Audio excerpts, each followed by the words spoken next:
मैं हूँ perfect mission live से और मैं इस समय छोटे मिर्ज़ापुर में हूँ। छोटा मिर्ज़ापुर जो है ये मिर्ज़ापुर जिला का जो है एक हिस्सा है। आज यहाँ पे जो है बंदरगाह को लेकर के धरना प्रदर्शन था। आइए जो है इन लोगों से बात करते हैं, देखते हैं जो है कि जो है इनकी मांग क्या है और ये चाहते क्या है। आइए बात करते हैं। परिचय बताइए सर। जी मेरा वीरेंद्र कुमार है। जी जी। और हम लोग यहाँ बंदरगाह को लेकर यहाँ भीड़ इकट्ठी हुई है। हाँ। और हम लोग बंदरगाह को जमीन देना नहीं चाहते हैं। जी जी। आखिर मुद्दा क्या है? मुद्दा ये है कि भाई हम लोग इतनी बड़ी आबादी है, हम लोग इस आबादी के घर को मकान जाना नहीं चाहते हैं और गवर्नमेंट को हम जमीन देंगे ही नहीं। जी तो जो है अगर जो है ऐसे जमीन क्यों लेना चाह रही है सरकार?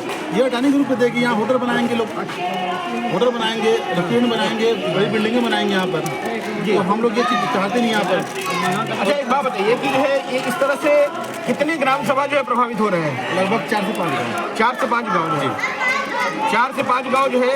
अच्छा अगर पॉपुलेशन की बात करें तो जो है कितने घर होंगे ऐसे? समथिंग अगर घर की बात करेंगे तो 4 से 5 गाँव में लगभग 2-3 हज़ार गाँव घर आ जाएंगे। 2-3 हज़ार घर आ जाएंगे। जी 2-3 हज़ार घर मतलब तो आखिर ये लोग जो है आखिर ये जाएंगे कहाँ आखिर? चाहिए ना, जाएंगे कहाँ? हम लोग अपनी जन्मभूमि छोड़ना नहीं चाहते हैं ना, हम लोग देंगे गवर्नमेंट को। कट करिए थोड़ा कम। अरे हो गया ठीक है भैया एक बात बताइए आप मुझे जो है कि इतने सारे लोग जो है आपने 2000 से 3000 की बात कर रहे हैं कि इतने जो है घर उजड़ेंगे तो आखिर ये जाएंगे कहाँ? देखिए ये गवर्नमेंट सोचे कहाँ जाएंगे, लेकिन हम लोग अपनी जन्मभूमि ये नहीं छोड़ेंगे। ये हम लोग अपना ये मेरा कर्मभूमि जन्मभूमि दोनों है ये हम नहीं छोड़ना चाहते हैं, ना ही गवर्नमेंट जमीन देंगे। आप ये बताइए कि जो है सरकार जो है लोगों को बसाने का काम करती है कि उजाड़ने का काम? नहीं, यहाँ तो उजाड़ने का काम हो रहा है जी। एक तरफ मोदी जी नारा देते हैं कि भाई सबका साथ सबका विकास। जी हम सबको जोड़ने आए, यहाँ सबका विकास करने आए यहाँ पर। हम गरीबों के साथ हैं, गरीबों के साथ खड़े, यहाँ तो गरीबों को उजाड़ रहे हैं हम लोग। जी जी जी। यहाँ अडानी ग्रुप के यहाँ अडानी साहब को जमीन दे रहे हैं यहाँ पर लोग। जी यहाँ होटल बनाएंगे, बिल्डिंग बनाएंगे, बड़े बड़े जहाज यहाँ खड़े, कहाँ जहाज गंगा में पानी नहीं है। जी जी जी। यहाँ लोग जहाज ला सकें। जी अभी जो है पीछे एक बात आई थी कि जो है रालूपुर के अंदर में जो है मतलब उधर जो है उधर खाली का एरिया है और यहाँ पे तो जो है लोगों की भरी जो है आबादी है। इसके बारे में क्या कहेंगे आप? इसमें क्या है ना कि वहाँ रालूपुर जो ग्राम सभा है वो बनारस में आता है। जी जी। रालूपुर परगना मेरा भी है। रालूपुर में मुआवजा का लगभग 18 से 20 लाख, कभी 25-30 लाख भी मिला है लोगों को। जी जी। वहाँ जमीन महंगी पड़ रही है, हमारे यहाँ जमीन सस्ती पड़ जा रही है। इस वजह से हमारे हावी हो रहे हैं, लेकिन हम लोग उनको हावी नहीं होने देंगे, ना उनको जमीन देंगे। लेकिन एक चीज़ है, आपके माध्यम से मैं सरकार को गवर्नमेंट को एक ही बताना चाहूँगा कि ये हम लोग को उजाड़ना ये बंद कर दें और हम लोग जमीन देना नहीं चाहेंगे। यहाँ पे पूरी ग्राम सभा हमारी जमीन नहीं देगा यहाँ पर। चलिए अपने दूसरे भाई बात करते हैं। धन्यवाद भैया परिचय बताइए। ईशान मिट्टी। जी ईशान भाई ये बताइए जो है आखिर जो है मुद्दा क्या है, क्या दिक्कत है आखिर? आज गांव छोटा मिर्जापुर के लोगों ने एक कसम खाई है कि सौगंध मुझे इस मिट्टी की रसूलागंज छोटा मिर्जापुर उजाड़ने नहीं देगी। जी जिस तरीके से ये तानाशाही सरकार ये रवैया अपना रही है, आप देख रहे हैं दिल्ली में झुग्गी झोपड़ियों वालों को पूरे तरीके से निस्तनाबूद कर दिया है। अभी यही मिर्जापुर में थर्मल प्लांट के नाम पे 150 परिवारों को जड़ा गया और वो रोड पे दर दर भटक रहे हैं, ना उन्हें पैसा दिया गया, ना मुआवजा दिया गया, ना जमीन दी गई। ये सरकार हमें भीख मांगने के कगार पर लाना चाहती है। तो सरकार को हम लोग चेता देना चाहते हैं कि अपने बच्चों के भविष्य को स्वीकारने के लिए जनता हर कीमत अपनी लड़ाई लड़ेगी। अच्छा आखिर ये लोग ऐसा कर क्यों रहे हैं भाई? ये पूरा हिंदुस्तान अडानी के हाथों में खेलने का काम हो रहा है। जी जी जी। ये भारतीय जनता पार्टी की सरकार कहीं ना कहीं ये देख रही है कि अडानी को हर एक प्लांट दे दो और गरीबों को उजाड़ के फेंक दो। तो उनको हम लोग ये चेता देना चाहते हैं कि आप जनता के हैं और जनता से ही आप हैं। ये जनता जिस दिन अपने आप पे आ जाएगी तो ना आप होंगे ना आपके अडानी होंगे। इसलिए आपको ये पूरे तरीके से ट्रेड विलेज को वापस लेना ही पड़ेगा। अच्छा ईशान भाई एक बात बताओ कि जैसे कि ये बंदरगाह बने और यहाँ पे जो है अडानी के जो है अडानी ग्रुप आ रही है और यहाँ पे बड़े बड़े मॉल बने, बड़े बड़े शॉपिंग बने, तो इससे जो है देश का इससे तो विकास है भाई। विनाश है, विकास है ही नहीं। जिस तरीके से 3000, 4000, 10,000 परिवार बर्बाद हो जाएगा तो वो कैसा विकास होगा? जी किसी के आंसुओं पे बना हुआ विकास नहीं होता है। जी जी। और बंदरगाह की बात कर रहे हैं तो बंदरगाह के लिए बता दूं कि अभी तक कोई भी बड़े जहाज उनके आ ही नहीं पाए हैं। बंदरगाह सिर्फ हाथी का दांत है दिखाने के लिए, और अडानी को देने के लिए वो सरकारी प्रोजेक्ट दिखाना चाहते हैं और गाँव को खाना चाहते हैं। तो इसलिए बंदरगाह पूरी तरीके से फेल है। गंगा में पानी नहीं है कि अभी नहर नहीं चल पा रही है, नारायणपुर की नहर अभी सूखी पड़ी हुई है और जहाज कहाँ से आ जाएगा? ये सारी चीजें बस गरीबों को जानने का ये पूरा प्लान बनाया जा रहा है। अच्छा जो है सुना है कि जो है आप लोगों को जो है 4 गुना मुआवजा मिल रहा है, जी क्या कहेंगे इसे? अगर इस जमीन की 1 करोड़ भी कीमत दी जाएगी तो हम अपनी 1 इंच भूमि उनको नहीं देंगे, क्योंकि हमारे पुरखों ने अपनी बलिदान यहाँ दिया है, यहाँ पे हम लोगों ने अपना बचपना बिताया है, इसलिए ये गांव की 1 इंच भी भूमि हम लोग छोड़ने को तैयार नहीं। आगे की रणनीति आप लोगों की क्या है? आगे का रणनीति है कि पूरा गांव एक साथ खड़ा है, अगर वो हमसे बात करेंगे, बात करने को तैयार है, वो जिस लहजे में बात करेंगे उस लहजे में उनको जवाब दिया जाएगा, वो कानूनी प्रक्रिया अपनाएं। हमारा सीधा ये एक चीज है कि आप मिर्जापुर और चंदौली के डीएम साहब आके खुली पंचायत कर ले पूरे गांव को, और आकर के पूछ ले कि गांव क्या चाहता है, क्योंकि 70% सहमति उनको लेना ही पड़ेगा, क्योंकि 70% सहमति नहीं होगी तो वो जबरदस्ती नहीं कर सकते। और आज की कंडीशन ये है कि 30 से 35% सहमति बन पाई है, वो पूरी कोशिश कर रहे हैं लेकिन अभी कामयाब नहीं हो पाए हैं, इसलिए वो किसी भी कीमत पे हम लोग जबरदस्ती नहीं कर सकते, और जबरदस्ती करने की बात आएगी तो वो हमारी जान ले लें, उसके बाद हमारी जमीन ले पाएंगे। अच्छा, सुना है मुआवजे के बारे में कि मुआवजा जो है आपको 4 गुना मिल रहा है।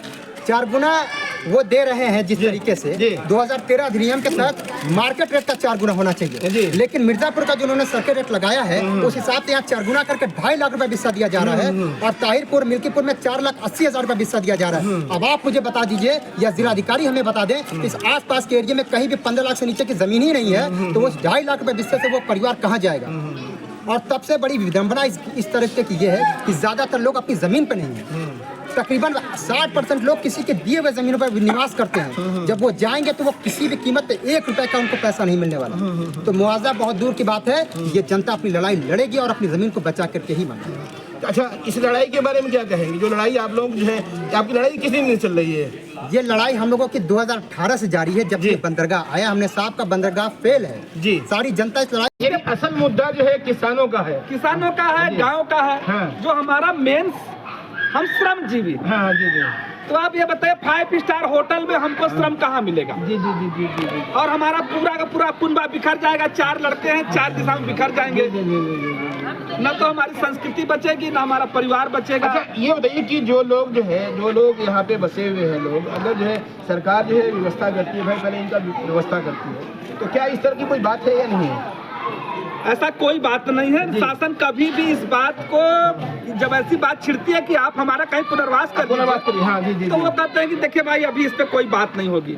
अभी देखिए मिल्कीपुर का मामला था, तो वहाँ पुनर्वास के लिए एक बगल में विवादित जमीन दे रहे थे, उसमें केवल 12 लोग को दे रहे थे, घर है 112 से ज्यादा, अब 12 लोगों को वहाँ दे रहे हैं, जमीन दे रहे हैं, न उनके नाम से अलॉटमेंट है, कुछ भी नहीं, केवल जमीन पे चूना छिड़क रहे हैं। तो हम भी उनके बंदरगाह पे चल के एक दिन चूना छिड़क दें और प्लाटिंग कर दें कि ये राम का है, ये रहीमी का है, वो रहमान का है।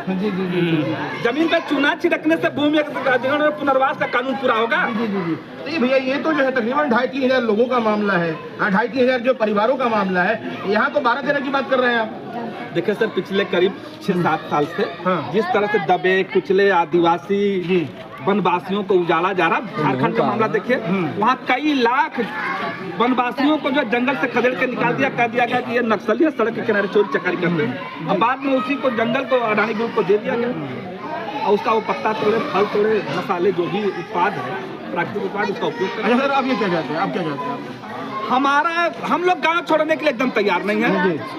वो उनके पास संसाधन है, वो अपना सामान कहीं ले जाकर रख सकते हैं जी। वो सामान, अब जैसे बंदरगाह से सामान अगर आएगा तो 4 किलोमीटर दूर भी कहीं भी जा सकता है जी जी जी जी। जहाँ उनको बढ़िया, जहाँ आबादी न हो वहाँ जाके बसाएं, बनाएं। हमें क्या एतराज है, हम लोग समर्थन करेंगे, लेकिन हम अपना गाँव नहीं देंगे। मेरा नाम ऋतिकेश शाहनी है।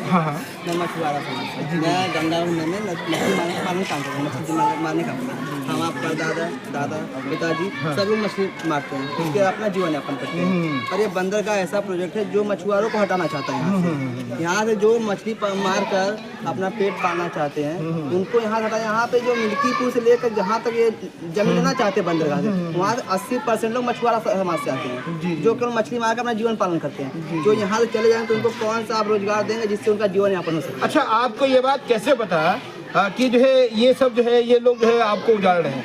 ये देखिए यहाँ पर बंदरगाह के नाम से प्रोजेक्ट लिया गया है। जी जी। उसके बाद आप यहाँ से करीब 10 किलोमीटर तक आगे जाएंगे तो पूरा सूखा पड़ा है। जी जी। जो बड़े बड़े जहाज आ नहीं सकते हैं।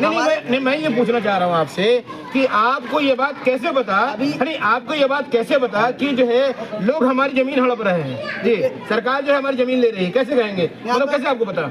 यहाँ पर पहले बंदरगाह बनाया गया। हाँ। उसके बाद बोला गया कि यहाँ से वहाँ माल आता जाता रहेगा। हाँ जी। फिर वहाँ के बाद मिल्कीपुर तक आया, बोला कि हमें यहाँ तक जमीन चाहिए। हाँ। है ना। जी। फिर उसके बाद धीरे धीरे यहाँ तक सर्वे करते रह गए। जी। सर्वे करने के बाद कुछ जो सर्वे करते रह गए उनसे पूछा गया सर ये क्या प्रोजेक्ट है जो आप सर्वे कर रहे हैं। उनसे बता वो उन लोग जो हम लोग देखिए कितना यहाँ पे है जो अनपढ़ समाज है, पढ़े लिखे मछली मार के जीवन यापन करते हैं, उनसे पूछा गया तो वो बताया कि ये बंदरगाह में जाने वाला है। जो पढ़ा लिखा व्यक्ति है तो सदमे में आ गया। अच्छा, कौन कह रहा है कि जो है बंदरगाह में जा रहा है? ये आपकी जमीन जो है कौन कह रहा है? जो सर्वे करने आया था। अच्छा, सर्वे करने की बंदरगाह के लिए करने अच्छा, सर्वे करने वाले लोग बता रहे हैं कि ये जमीन जो है बंदरगाह में जा रही है। और कोई ऐसा प्रोजेक्ट नहीं है कि जो खुले आगे कह सके कि हम किस लिए जमीन ले रहे हैं। जी जी जी। और इसलिए हम लोग अनुमान लगा रहे हैं कि वो बंदरगाह के लिए ले रहा है। और बंदरगाह जो सफल नहीं है उसके बाद जो बंदरगाह नहीं बन पाएगा उसके लिए यहाँ बिल्डिंग बनेगी, मॉल बनेगा और हम लोग 300 रुपए कमाने अडानी